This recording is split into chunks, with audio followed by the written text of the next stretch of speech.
una emisión más de Noti7. Es un gusto saludarle para trasladarle la información que usted debe conocer esta mañana al inicio de la jornada. Ya estamos iniciando con pie derecho la primera emisión de Noti7 y quiero saludar a mis compañeros Axel Cardona y Vicky Castillo. Buenos días, ¿cómo están?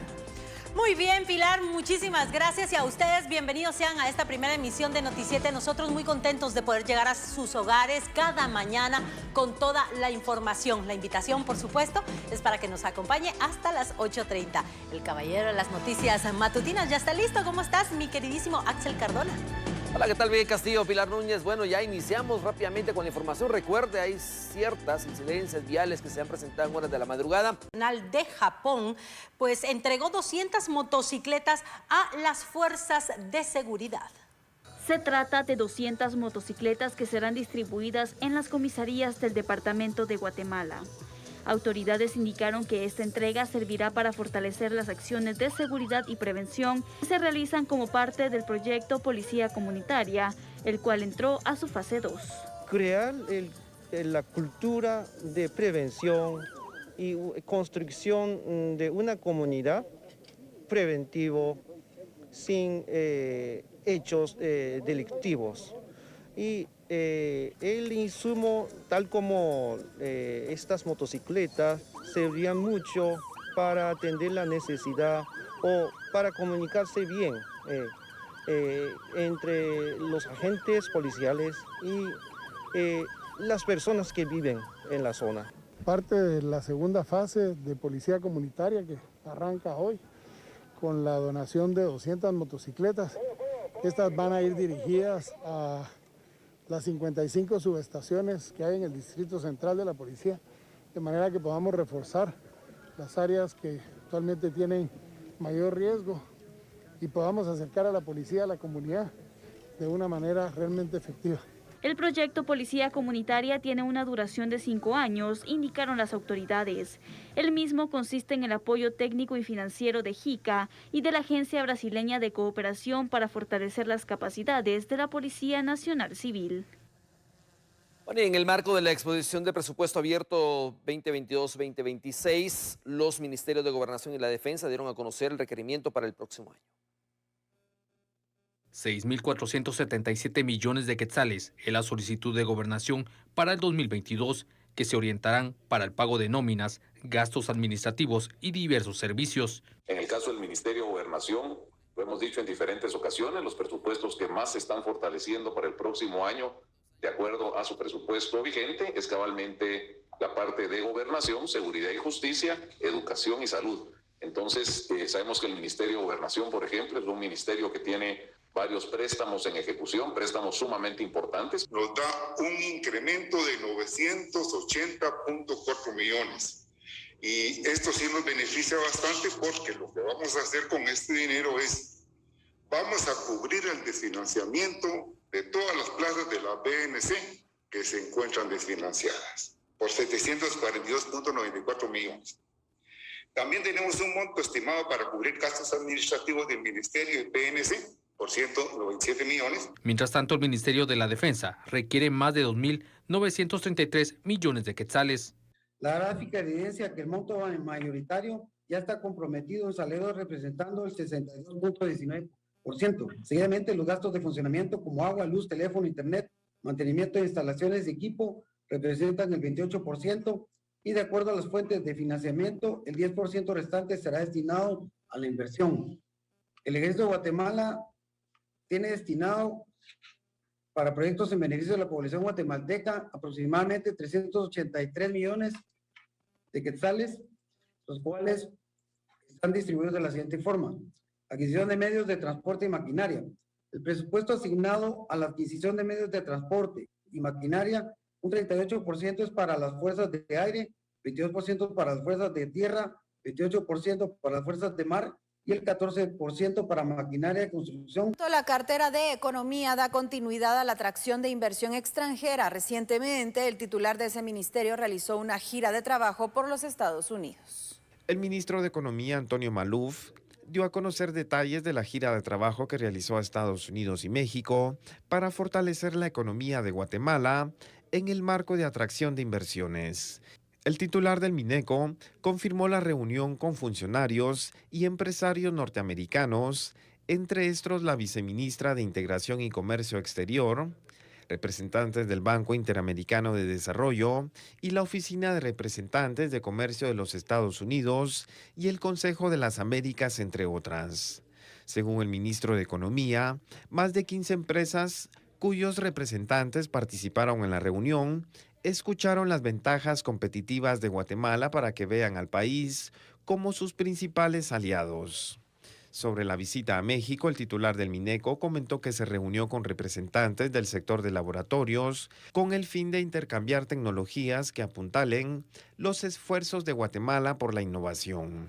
Además, confirmó que inversionistas mexicanos, entre ellos una empresa de bebidas carbonatadas, inaugurará una nueva planta en el departamento de Retauleu, así como una ampliación de más de $100 millones en las actuales instalaciones ubicadas en la salida hacia el Atlántico. A la fecha, el Ministerio de Economía reporta que se ha captado en concepto de inversión extranjera $700 millones de una meta propuesta para 2021 de 1.200. El primero de los casos ocurrió en el kilómetro 53 de la ruta al Atlántico. Los bomberos voluntarios trasladaban a una mujer quien cayó en coma diabético. Sin embargo, los manifestantes bloquearon el paso y amenazaron con machete al piloto de la unidad. Kilómetro 53 ruta al Atlántico. Se movilizaban bomberos voluntarios de la 131 compañía de San Antonio de la Paz, El Progreso. En la ambulancia 1353 trasladaban a una paciente con coma diabético al hospital de Guastatoya, pero en dicho kilometraje no los dejaban pasar. Ellos, repito, llevaban a una paciente del barrio de San Antonio de la Paz hacia el hospital de Guastatoya. El segundo caso ocurrió en Sanarate, El Progreso. Manifestantes colocaron tablas con clavos y piedras obstaculizando el paso de 2 ambulancias y las revisaron para confirmar que llevaran pacientes. Una de las ambulancias permaneció en el lugar 2 horas y media, según indicaron paramédicos. Mientras que en Chimaltenango, familiares tuvieron complicaciones para el traslado de una paciente con COVID-19 quien necesitaba oxígeno debido a los bloqueos. Ante ello pidieron la ayuda de los cuerpos de socorro. Mientras tanto, el sector exportador también ha dado a conocer la cantidad de pérdidas que se han registrado tras los bloqueos que se han dado en nuestro país. Preliminarmente se reportan pérdidas por más de $50 millones. Recuerde que el comercio exterior se maneja tanto por importaciones como exportaciones y en su orden de tamaño, digámosle, tanto lo que es marítimo y terrestre son los números principales. En términos de una paralización que se puede provocar por día, en el caso de las importaciones marítimas estamos hablando de 18 millones, que es más o menos el volumen diario que se puede perder en importaciones por quedarse bloqueados en puertos que no pueden salir de ahí. En exportaciones marítimas estamos hablando de 32.4 millones. Estamos hablando solo que entre importaciones y exportaciones estamos prácticamente superando los $50 millones que pueden tener un perjuicio diario. Mientras tanto, la cartera de Economía fijó su postura sobre los bloqueos. ¿A quiénes estamos nosotros entonces con este tipo de bloqueos haciéndole daño? A las personas que más necesidad tienen. Y en ese sentido también hay pérdidas de los pequeños productores. Usted mencionaba a cómo estamos apoyando a los precarios empresarios cuando no pueden llevar su producto a los mercados. Entonces, realmente debemos de manifestarnos, ¿cierto? Tenemos todos los derechos de manifestar. Muy importante resaltar, darlo a conocer a través de Noticiete de lo que se ha venido registrando en diferentes puntos del territorio guatemalteco, precisamente con el tema de las lluvias, inundaciones, viviendas afectadas, pues personas fallecidas, heridas, todo este consolidado nosotros lo tenemos en estos momentos gracias a la información que nos traslada David de León. Él es vocero y también jefe de comunicación de la CONRED, de la Coordinadora Nacional para la Reducción de Desastres. Vamos a iniciar de lleno con este informe que nos traslada en estos momentos acerca de una serie de incidentes que se registraron en Escuintla, en Quiché y en Zacapa. Vamos a empezar con lo acontecido en el departamento de Quiché, en donde un deslizamiento en la aldea Las Azucenas, sector 2 de la aldea Tres Cruces, en Joyabaj, Quiché, dejó esto. Es una situación bastante lamentable, ya que este deslizamiento pues, provocó daños en esta vivienda, o en estas viviendas que se ubican en ese sector de la aldea Las Azucenas, en el sector 2 de la aldea Tres Cruces, en Joyabaj, Quiché. Así quedaron las viviendas, pues en algunos casos, en este preciso caso, quedó destruida, se vino todo hacia esta vivienda y derribó la lámina y también causó daños estructurales. Por aparte, también tenemos el colapso del puente El Portugués por el desborde del río Pacaya en Joyabaj, siempre en el departamento de Quiché, que por cierto, el departamento de Quiché y algunos municipios fueron muy afectados, principalmente Joyabaj, en donde aquí tiene usted el colapso de este puente El Portugués, así le llaman, por el desborde del río Pacaya en Joyabaj, Quiché. Así quedó la estructura, la infraestructura del puente, las personas preocupadas, porque este puente es muy utilizado en esa área, según la información que nos trasladan en estos momentos por parte de las autoridades de la CONRED. Además de ello, hubo un deslizamiento en el caserío El Pericón. Se registró en este lugar, en el caserío El Pericón, en Choacorral, sector 1, siempre de Joyabaj, en el departamento de Quiché. Este deslizamiento también generó problemas en las viviendas, porque muchas de las viviendas pues quedaron inundadas, se entró toda el agua con lodo y arrasó todo a su paso, destruyó la lámina, los techos, la parte de madera de las viviendas, y las personas muy preocupadas porque tuvieron que sacar todas sus pertenencias para que no se les siguieran destruyendo. Así quedaron las casas. Estamos hablando en el caserío El Pericón, Choacorral, sector 1 de Joyabaj, Quiché. Asimismo, también tenemos información del desborde de Quebrada, que generó daño en el puente del caserío Limares de Joyabaj, siempre en el departamento de Quiché. Un desbordamiento de la quebrada, pues sale toda el agua y empieza a generar problemas en el puente, está socavando este puente, le causó daños también estructurales, tal y como usted lo puede observar en estos momentos a través de las imágenes de Noticiete, caserío Limares de Joyabaj, en el departamento de Quiché. Y pues así están, todo este panorama se lo estamos presentando en estos momentos, tomando en cuenta que la fuerza de la naturaleza está provocando algunos daños, y también que pues el no colocar la basura en su lugar y otras causas pueden generar este tipo de problemas. Así que vamos ahora con lo que ocurre en otro lugar. Estamos hablando de un daño en una vivienda y daño a un puente. Entonces, doble lo que ocurrió en el caserío El Aguacate, siempre en Joyabaj, en el departamento de Quiché. Se dañó una vivienda y también se dañó el puente que colinda con otros sectores. El daño en la vivienda, uno de las paredes, como se puede verificar en estos momentos, quedó pues bastante impactado por el tema de las lluvias, y también los techos y los techos principalmente de lámina quedaron bastante impactados. Así que las personas están preocupadas y piden apoyo para que se pueda pues solventar esta situación. De hecho, ya la CONRED, según lo que está informando, está actuando en todas estas áreas para poder también reparar de cierta forma o apoyar en la reparación de estos daños con otras entidades. Y por aparte también tuvimos una inundación en la colonia Santa Catalina, en Siquinalá, en el departamento de Escuintla. Las viviendas en similar situación así quedaron en conjunto con otros sectores que ya hemos visto a través de Noticiete en Quiché, sobre todo, cómo pues quedaron dañadas las viviendas. Similar situación ocurrió en Santa Catalina, Siquinalá, en Escuintla, en donde toda el agua entró a las casas, y pues las personas también perdieron parte de sus pertenencias, sacaron toda el agua, y además de ello, para recuperar sus cosas, pues empezaron a extraer toda esa agua sucia que estaba ingresando a sus casas.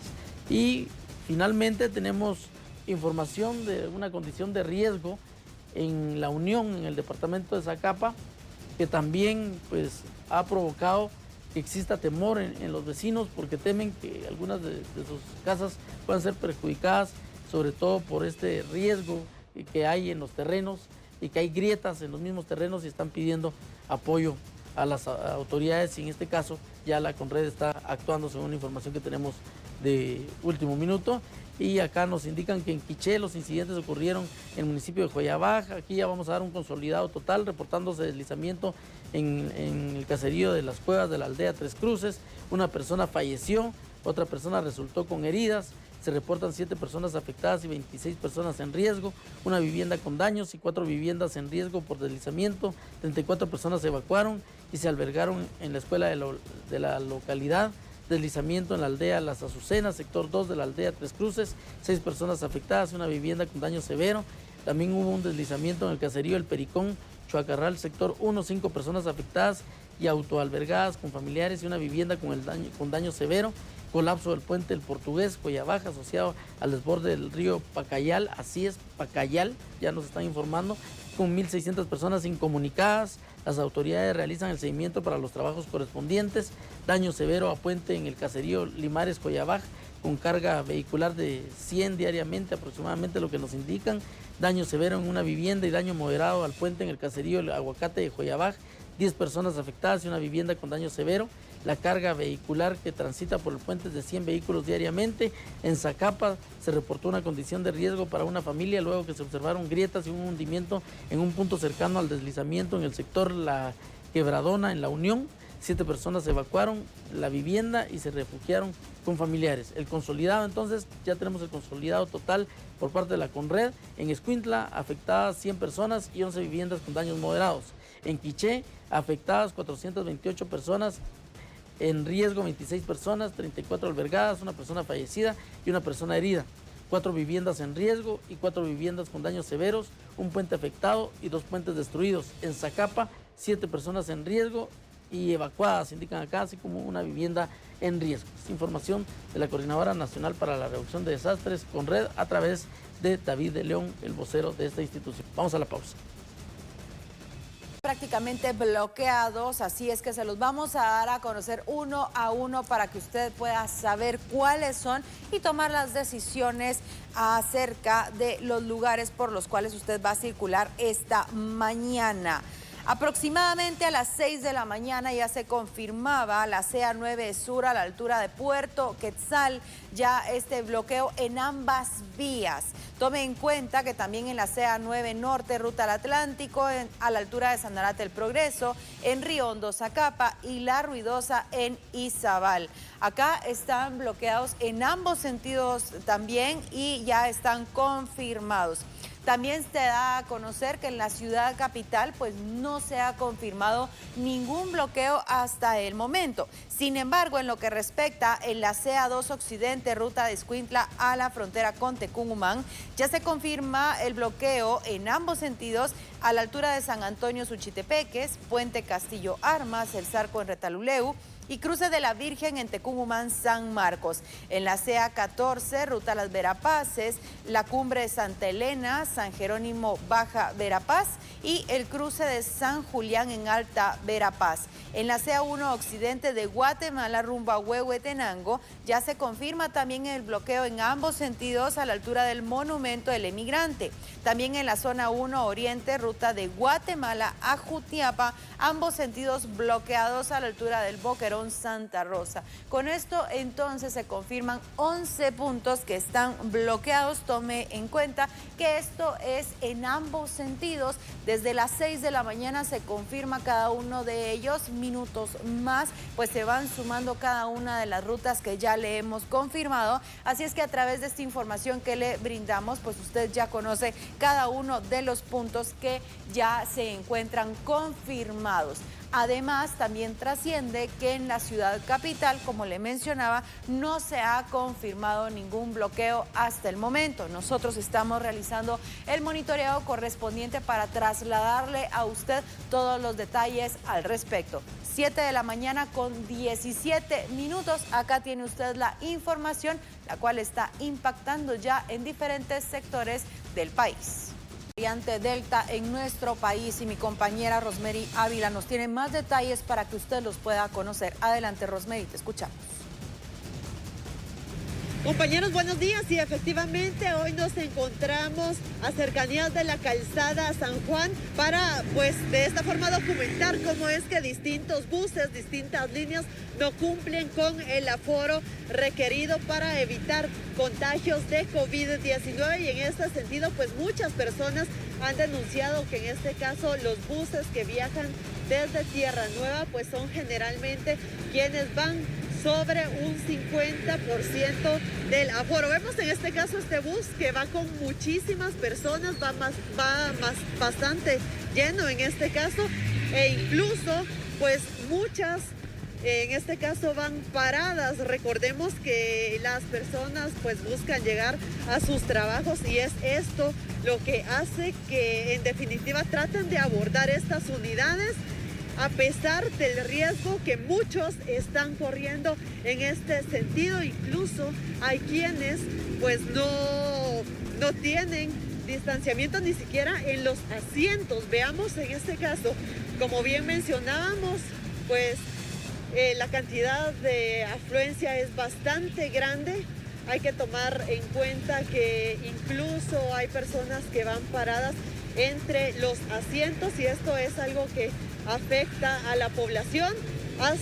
Pues hay que mencionar que ayer el presidente de la República daba a conocer que se detectaron ya casos de la nueva variante conocida como Delta. Sin embargo, pues es parte de lo que podemos mostrarle desde este punto, desde la calzada San Juan. Sin embargo, esta no es la única ruta que es afectada por este tipo de casos, sino hay que mencionar pues los buses extraurbanos que anteriormente ya le habíamos mencionado. Por ejemplo, hay buses que vienen de San Juan Zacatepeques, San Pedro Zacatepeques y en el caso del sur del departamento de Guatemala, los buses que viajan desde Villanueva, desde Villacanales, desde San Miguel Petapa, que es algo bastante común que en horas pico transiten bastante llenos. Lamentablemente es la situación de las personas. Vamos a tratar tal vez de hablar con con el piloto acá. Caballero, disculpe, ¿se podría comentarnos por qué el bus va tan lleno cuando el aforo se debe cumplir? Pues es la necesidad de las personas, señor. Y viene con la mitad de la capacidad del bus nada más. Es complicado en la hora pico controlarlo. Así es. ¿Cuántas unidades más o menos hay? 18. ¿Para cuánta gente? Uy. Aproximadamente para unas 1000 personas diariamente. Gracias. Bueno, pues es parte de lo que nos da a conocer en este caso el piloto de esta unidad. Pues él indica que no se da abasto la cantidad de buses y es por eso que la afluencia de personas es bastante grande.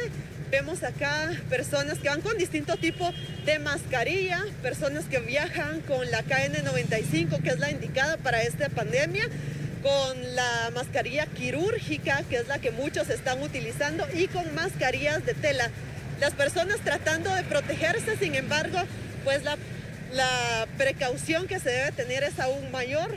Las ventanas no todas están abiertas y es otra indicación que han dado a conocer las autoridades. Sin embargo, pues esto no se cumple siempre y hay que tomar en cuenta que otros ni siquiera la tienen puesta. Hablando de la mascarilla, que estamos viendo un caso, este joven pues está dormido pero no la está utilizando y esto ya pone en riesgo a quienes se encuentran a su costado, a quienes se encuentran dentro de este bus. Así que es parte del reporte que tenemos desde la calzada San Juan y los casos que actualmente se están registrando pues de incumplimiento en el tema del aforo, de medidas de bioseguridad dentro de los buses, pero nosotros vamos a continuar hablando con las autoridades para saber qué es lo que nos dicen sobre este tema. Así que yo con esto regreso a estudios.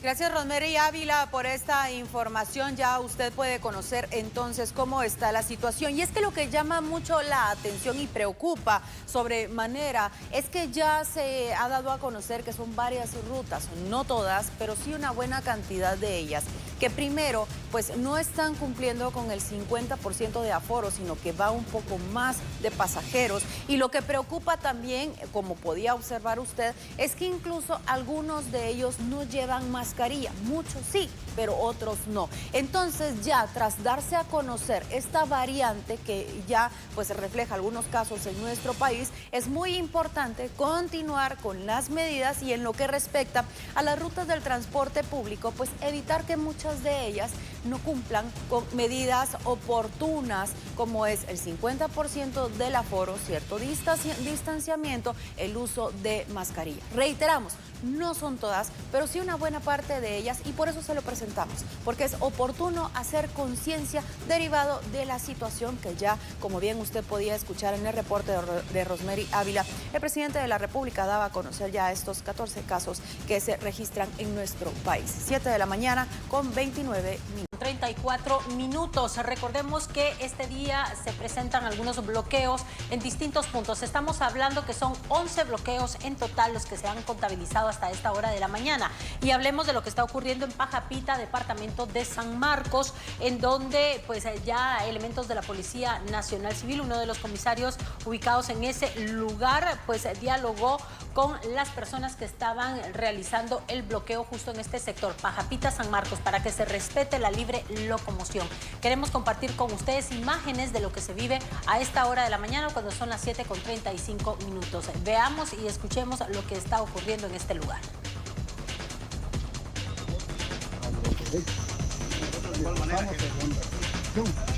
Sin embargo, siento que en este momento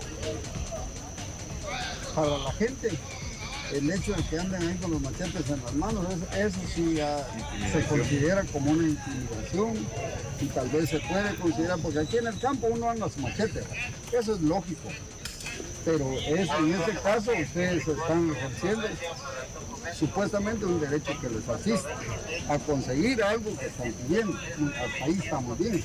Ahora bien, así como ustedes tienen derecho y nosotros lo respetamos, también aquellas personas que están allá varadas, miren, con su vehículo, su mercadito, tienen derecho de pasar. Esa es otra situación que está también planeada en la Constitución. Entonces, todos tenemos derecho, dice el señor, todos tenemos derecho y nosotros somos respetuosos hasta cierto punto. Pues esto es lo que está ocurriendo, en donde podemos observar justo el momento en que uno de los comisarios de la Policía Nacional Civil está dialogando con las personas que realizan este bloqueo desde muy temprano. Recordemos que son 11 bloqueos, estamos hablando de Puerto Quetzal, Sanarate El Progreso, Río Hondo Zacapa, La Ruidosa Izabal, San Antonio Suchitepeques, el Puente Castillo Armas, el Zarco Retaluleu, Cruce La Virgen, Tecumán San Marcos, también la Cumbre de Santa Elena, San Jerónimo Baja Verapaz, Cruce de San Julián en Alta Verapaz, el Monumento del Emigrante y el Boquerón Santa Rosa. Nosotros estamos realizando este monitoreo para brindarle a usted mayores detalles más adelante, para que usted también esté pendiente de todo lo que está ocurriendo en esta mañana, un día de bloqueos, donde seguramente se va a encontrar con ciertas complicaciones en diferentes carreteras, los principales accesos a algunos departamentos. 11 hasta el momento son los confirmados en donde está total. Están afectando a los guatemaltecos que trasladan productos que van de viaje por cuestiones laborales o comerciales. Y ahora le voy a actualizar a usted los datos que hasta el momento, a las 7:41 minutos, actualizaba Provial. Vamos a observar que son 16 puntos hasta el momento bloqueados. El primero, Puerto Quetzal, bloqueado a la hora que inició el bloqueo, a las 6 de la mañana. Sanarate El Progreso, 6:15 de la mañana. Río Hondo Zacapa, 6:05 minutos. La Ruidosa Izabal, 6:40 minutos. San Antonio Suchitepeques a las 6 de la mañana con 22 minutos. El Triángulo Entrada Mazatenango, 7 de la mañana con 30 minutos. Puente Castillo Armas, el Zarco Retaluleu a las 6 de la mañana con 17 minutos. Cruce de la Virgen en Tecumán, San Marcos a las 6 de la mañana. Machaquila, Petén a las 6 de la mañana con 58 minutos. Cumbre de Santa Elena, San Jerónimo, Baja Verapaz a las 6 de la mañana con 5 minutos. Cruce de San Julián, Alta Verapaz, 6 de la mañana. El Tejar Chimaltenango a las 7 de la mañana con 14 minutos. Monumento del Inmigrante, 6 de la mañana con 17 minutos. Crucero Colotenango a las 6 de la mañana con 20 minutos. Boquerón Santa Rosa a las 6 de la mañana con 50. Y la Cruce a San Esteban, esto es en Esquipulas, a las 7 de la mañana con 20 minutos. Es parte de la información que surge afectando la libre locomoción, transporte pesado, transporte exurbano, transporte liviano, motocicletas, por lo cual las personas han tenido que descender de los vehículos y caminar kilómetros para poder llegar a su destino. Algunos por cuestiones laborales y otros por cuestiones comerciales. 16 puntos hasta el momento, podría incrementar, no sabemos en qué momento se vayan a librar los puntos, pero esto afecta seriamente a la economía, por lo cual ya las autoridades dialogan con las personas que están prácticamente bloqueando el paso vehicular. Ahora a cambiar totalmente de tema, hablemos ahora acerca del coronavirus. Pues resulta que el presidente de la República, Alejandro Yamatei, confirmó la presencia de la variante Delta en el territorio guatemalteco. Es 2 veces más transmisible que el COVID-19 e igual de contagiosa que la varicela. Se trata de la variante Delta y ya está en Guatemala. El presidente Alejandro Yamatei confirmó que 14 guatemaltecos jóvenes de varios departamentos la han padecido. Está confirmado. De hecho, el día de sábado, en una conferencia de prensa, el viceministro Coma dijo que clínicamente estaba presente, pero no teníamos la sustentación científica. Hoy fueron entregados el reporte de 14 casos que corresponden a Delta. Y los 14 casos corresponden casi a todas personas jóvenes. Entonces, es un llamado para que aumentemos la posibilidad de cuidarnos, de protegernos con la mascarilla, el lavado de manos y sobre todo, si no tengo nada que hacer, no salgo y regresar temprano a casa. Creo que es lo mejor que nos puede pasar. Al consultarle sobre la implementación de un estado de prevención ante el aumento de casos, respondió: Eso déjenlo evaluar. Esta semana se van a evaluar el comportamiento y tenemos un documento que emitió el Ministerio de Salud Pública que me hicieron llegar hoy en la mañana. Ese será motivo de análisis y trataremos de que las medidas no tiendan a impedir que el país siga caminando. Por otra parte, el mandatario explicó que esta semana ingresarán aproximadamente 200,000 segundas dosis de la vacuna rusa Sputnik V. Esta semana vienen segundas dosis de Sputnik. Si mi memoria no me falla, deberían de ser alrededor de 200,000 para ir cubriendo a las personas que se le van a vencer la vacuna a finales de agosto y principios de septiembre. O sea que vamos adelantados con respecto al tiempo de la vacunación, porque no la podemos poner antes ni la podemos poner después.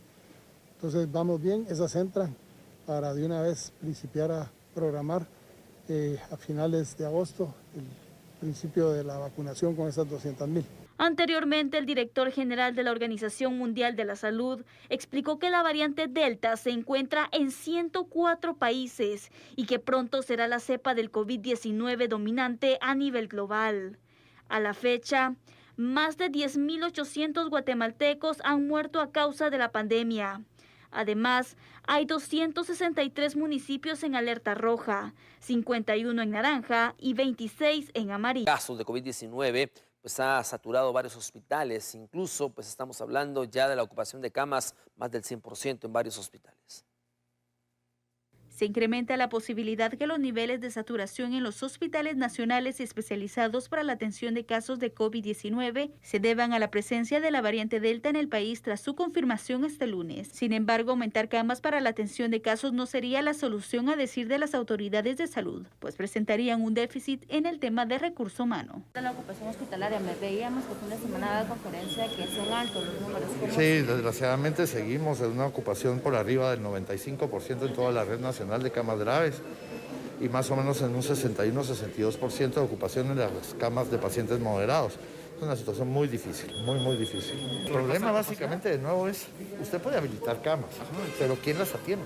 Es lo que yo siempre menciono, el tema es que el recurso humano es limitado y la gente se cansa. Entonces, la situación no es tener una cama, la situación es tener quién atienda a los pacientes y ese es el punto más delicado de este momento.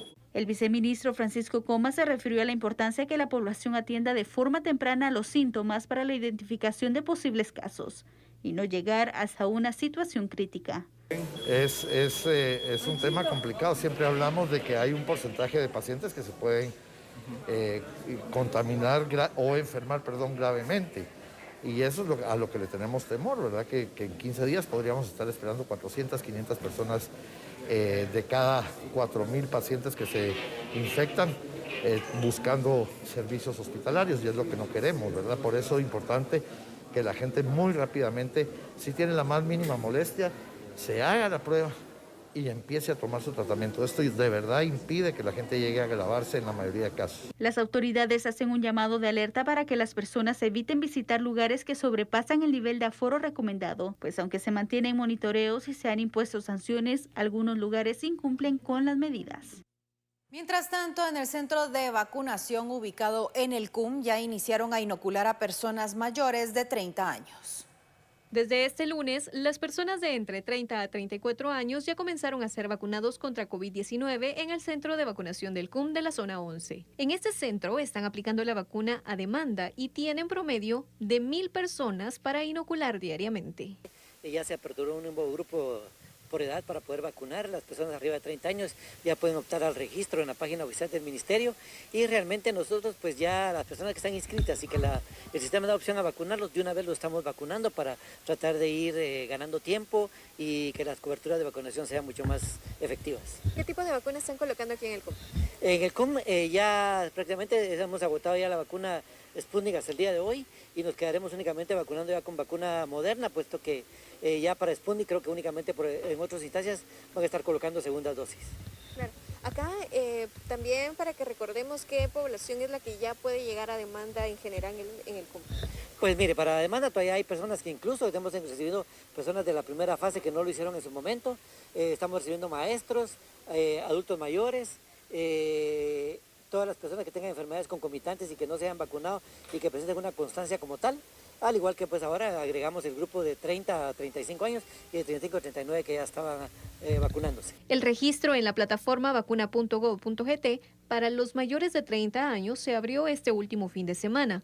Señoras y señores, es un gusto estar acá en Noti7, el noticiero de los guatemaltecos, precisamente comprometidos con la noticia, comprometidos con usted. Ya se ha vuelto una situación terrible esto de los bloqueos aquí en nuestro país, pero usted no se bloquee en el hecho de limitarse a enviar sus preguntas para poder preguntarle acá al experto. Vamos de una vez con la primera de las preguntas, por favor, a nuestro WhatsApp, el 5534-8061. Buen día, licenciado, mi nombre es Marcos. Vamos a subir aquí un momento. ¿Cuánto tiempo se lleva de solventar un divorcio? Tengo 6 meses de haber tramitado mi divorcio y el licenciado que me lo tramitó no me ha dicho nada. Solo que tenga paciencia, me ha dicho. Pues yo le voy a decir exactamente lo mismo. Fíjese, mi querido Marcos, tenga un poquito de paciencia porque estoy seguro que es un divorcio de esos voluntarios, o al menos eso espero.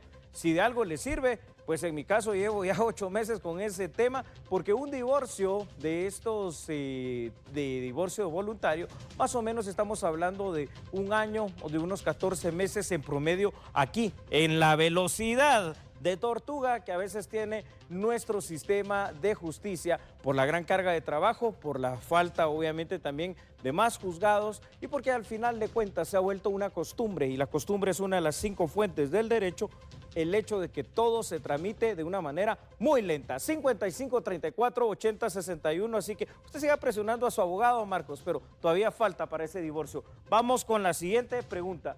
Buenos días, ¿qué puedo hacer si mi cuñada falleció hace 1 mes y la casa donde viven mis sobrinos quedó intestada? Pero la familia de mi cuñada rápidamente lo pasaron a su nombre. Ahora mis sobrinos están preocupados porque piensan que los van a echar a la calle. Bueno, esto es grave, ¿no?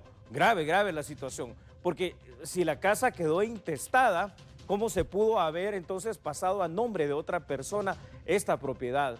Aquí puede haber un delito que, ojo, puede ser una falsedad material, puede haber una falsedad también material ideológica, pero por sobre todo puede haber un gran tema de corrupción, porque se supone que si no es la persona propietaria, si no hay una compraventa, si no hay una donación, si no hay algo, entonces ¿cómo van a pasar esto en el registro de la propiedad a nombre de otra persona? Yo aquí les sugiero que esto hay que hacer una investigación catastral en primer lugar, porque al final de cuentas sus sobrinos son llamados a heredar. Si de verdad pasó lo que usted dice, aquí hay que interponer una demanda, pero ya no es una demanda, no es una cuestión civil, es una querella penal para ver exactamente quién tiene la culpa en cuanto a esta situación de esa apropiación indebida, de esa usurpación que están haciendo precisamente de esta casa, ¿no? Ya le digo, probablemente una falsedad material, probablemente una situación en la cual inclusive, no sé, puede haber hasta una asociación ilícita porque seguramente 2 o 3 personas más se pusieron de acuerdo para delinquir a efecto de hacer literalmente esta simulación, esta estafa, como le querramos llamar. Habrá que ver la forma en que está. 55 34 80 61. Buen día, Lick. Tengo una consulta. A mi esposo lo despidieron de donde trabajaba por exigir el pago de quincena, porque no les querían pagar y ya habían pasado 3 días de la fecha y solo a él llamaron para pagarle, pero iba acompañado de su pago una carta de despido. Él tenía 2 meses de estar trabajando en la empresa. Fue correcto lo que le hicieron. Me voy a subir nuevamente acá a este lugar tan bonito, en este wall, y le voy a contestar que no es correcto. ¿Y sabe por qué no es correcto? Porque exigir un derecho que en el derecho laboral es el sueldo, el pago, el salario, el honorario, como usted le quiera llamar, a cambio del trabajo que realizó, no es nada incorrecto. Tiene 2 meses de estar trabajando por ahí. Usted podrá decir, ¿y tiene derecho a algo? Sí, tiene derecho a 2 o 3 cosas básicas fundamentales. Número 1, tiene derecho a que se pueda restituir su trabajo, porque aparentemente con lo que usted me está contando acá, el despido es injustificado. Para que un despido sea justificado, tiene que haber al menos 3 llamadas de atención, ¿no? La primera, que es verbal, aunque verbal de nada tiene porque es por escrito. La segunda y la tercera llamada de atención, y entonces el despido ya se puede dar de manera justificada, ¿no? Entonces, lo que hay que hacer acá, usted ya lo sabe.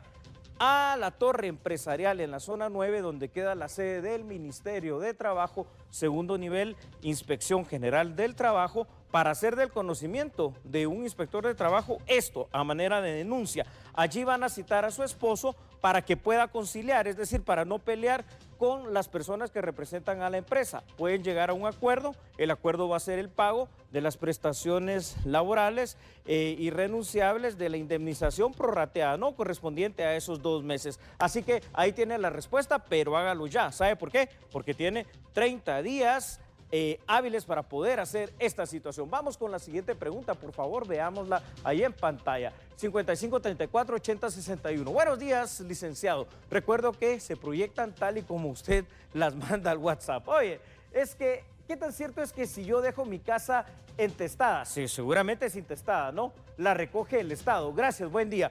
Relativamente cierto. A ver, porque tendría que pasar una serie de cosas para que el Estado pueda apropiarse de un bien. Número 1, que usted muera intestada, efectivamente, ¿no? La palabra es intestada, sin dejar un testamento, ¿no? Lo segundo, que no haya ningún pariente dentro de los grados de ley que están llamados a heredarla. Por ejemplo, su cónyuge, por ejemplo, sus hijos. Entonces, pasado un tiempo, esta propiedad, si de verdad queda intestada y no hay parientes efectivamente que puedan hacer ese llamado legal para que pase a su posesión, a su dominio, a su propiedad, lo que usted vaya a dejar, el Estado de Guatemala sí puede literalmente apropiarse de una propiedad que ya no le corresponde a nadie, porque eso es lo que dicta la ley. Es muy raro, es una cosa muy casual, que pasa de vez en cuando, pero sí son cosas que suceden. Así que usted mejor, como ya lo sabe, no se quede intestada, mejor deje ahí un testamento. Si no tiene a quién dejarle, pues ahí ya le vamos a pasar el número de WhatsApp, de teléfono, para que pueda pensar si nos lo deja ahí a nosotros. Vamos con la siguiente pregunta, 55 34 80 61. Buen día, licenciado. Tengo 40 años de vivir en la casa del abuelo de mi esposo, pero mi esposo ya falleció y mis cuñados quieren sacarme de la casa, pero la casa está intestada. Oh, otro caso intestado. Solo con el nombre del abuelo de mi esposo, y ellos jamás aportaron un centavo para la casa, y no hay hijos, solo nieto para reclamarla. ¿Qué puedo hacer? Gracias. Vamos a ver. Wow. Aquí varias cosas. Es una casa que está en situación de intestado. Entonces hay que ver los parientes que están llamados a reclamar este bien, que obviamente ahí no se puede contar usted. Probablemente podría contarse su esposo. Entonces, si su esposo ya falleció, que eso es lo que nos dice, puede ser entonces que ahí sí ya sea usted o si tienen hijos en común, que sean parte de los que vayan a heredar. Ahora, que eso signifique que temporalmente las otras personas que usted menciona en su pregunta quieran sacarla de la casa, bueno, mire, déjeme decirle que lamentablemente sí puede llegar a pasar. ¿Por qué? Porque la casa no era propiedad única o propiedad exclusiva, o aunque sea propiedad, pues simplemente propiedad de su señor esposo, sino que esta es una propiedad que seguramente se va a subdividir en muchas cosas. En los últimos tiempos he estado viendo muchos casos de intestado, no solo por las preguntas que aquí hacen, sino por las preguntas que me hacen después a mis redes sociales. Y lamentablemente esta es una mala costumbre, déjeme decirle, una mala costumbre de los guatemaltecos. Muchas personas aquí en Guatemala tienen miedo, tienen temor, tienen pánico, hasta se enojan cuando le dicen, mira, ¿y cómo vamos a hacer para cuando fallezcas? ¿Cómo vas a arreglar tus cosas? ¿Acaso me estoy muriendo? ¿Ya me estás matando? Todos nos vamos a morir en alguna ocasión. Que quede de lección que esto de los intestados después se vuelve un gran pleito entre familia, entre hermanos, entre mucha gente. Y en este caso, déjeme decirle que lamentablemente, pues si usted no se pone firme, no se pone dura en esa posición junto con sus hijos, puede llegar a pasar, inclusive que mientras se resuelve el intestado, puedan decirle, mire, váyase de esa casa. Lamentable, ¿no? Terrible. 55 34 80 61. Buen día, licenciado. En el terremoto de 1976, la pared del vecino se cayó. Nosotros levantamos nuestra casa. Se les pidió en ese entonces a los dueños que levantaran la pared. No lo hicieron.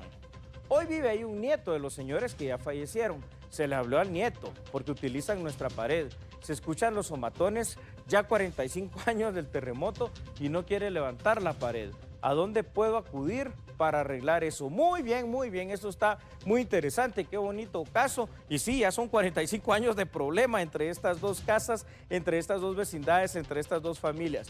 Usted lo que puede hacer es acudir primero o al bufete popular o puede acudir con su abogado de confianza. ¿Por qué? Porque lo que van a preparar es un memorial donde precisamente van a denunciar esta situación a un juez civil. ¿Cuál va a ser la denuncia que ustedes aquí van a interponer? Definitivamente la de los daños y perjuicios que desde en su momento pudo haber causado, pero sobre todo los que puede estar causando en este momento. ¿Para qué? Para que entonces el juez pueda tomar esa determinación, ¿verdad? Si efectivamente la situación está bien así como está, que yo le digo en lo particular, creo que si es como usted lo cuenta, no está bien, está bueno que usted tenga su pared, pero el vecino tiene que tener la de él y no le puede estar causando daño, ¿no? Esto es como cuando un árbol pasa de una vecindad a otra y le hace daño, ahí puede reclamar daños y perjuicios, o usted puede tomar los frutos porque están dentro de su propiedad. Esto es lo mismo, daños y perjuicios es una demanda civil, así que por favor vaya con su abogado de confianza o al bufete popular. 55 34 80 61, estamos para servirle a usted. Vamos a ver la siguiente de las preguntas. Hola, buen día, Dios le bendiga igualmente. Tengo una pregunta, un familiar murió en California, pero no dejó a ninguna persona como dueño de su propiedad. Sus hijas en Estados Unidos le quitaron las escrituras cuando ella falleció y hay 2 hijos más acá en Guatemala y quieren vender esa propiedad. Pueden hacer la venta de esa propiedad ya que no tienen un documento legal que los acredite como dueños. De poder pueden, ¿no? Porque aquí en Guatemala se pueden hacer un montón de cosas que no deberían de hacerse. Pero lo que tienen que hacer en este caso es tramitar el intestado. ¿Tramitar el intestado para qué? Porque ellos son los llamados a heredar. Alguno de ellos inclusive puede renunciar a su derecho hereditario y decir, yo no quiero, quédense ustedes, el resto de los hermanos. Pero de lo contrario, pueden venderle a otra persona. Yo no digo que no, pero sería una cosa ilógica, ¿no? Porque ¿quién en su sano juicio va a estar comprando algo que nunca va a poder pasar a su nombre? Así que literalmente en lo legal, en lo cuadrado, en lo que dice la ley, no pueden vender esa propiedad hasta que no resuelvan el intestado. Simple y sencillamente por una situación, el comprador, así tenga el dinero, los millones que eso valga o los miles que esa propiedad valga en mano, no va a poder hacer el traspaso a su nombre porque no hay un dueño específico en este instante. No es que no hayan llamados a heredar, sí los hay. Lo que no hay es un dueño, porque el dueño, el que tenía la propiedad, artículo 39 de la Constitución, ya falleció. Primero, resuelvan el intestado. ¿Cuánto se tarda? Más o menos 2 años, si se tramita y se procura de manera rápida. Si no, puede llegar a durar muchísimo más. Vamos con la siguiente pregunta, por favor.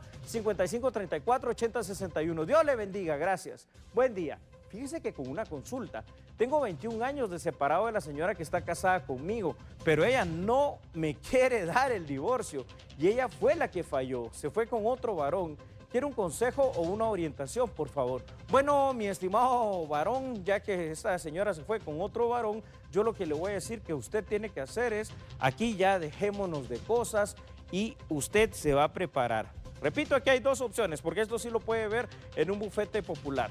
Va al bufete popular o mejor va a su abogado de confianza. Redacten, por favor, el memorial civil para presentar al juez de familia correspondiente, donde va a pedir el juicio ordinario de divorcio. La causal de separación, aquí son varias, no solo el hecho de que ella se fue con otra persona, lo cual ya es lamentable si estaban ustedes casados, sino que ya son como 20 años, me dice usted, 21 años, de que ya no tienen esa vida en común. Entonces lo va a presentar. Por favor, eso sí, dentro de los datos importantes a consignar para este juicio ordinario de divorcio es donde puede ser ubicada esta señora, ¿no? La que fue su esposa, ya sea en su casa, ya sea en la casa de un familiar o ya sea en el trabajo. Lo importante es que se le pueda ubicar de manera que con ese tiempo que han estado distanciados, hombre, estar casados es solo un papel. Si esa señora no lo quiere, si aparte de todo se fue con otra persona, entonces el juez más o menos también en un tiempo de unos 10 a 12 meses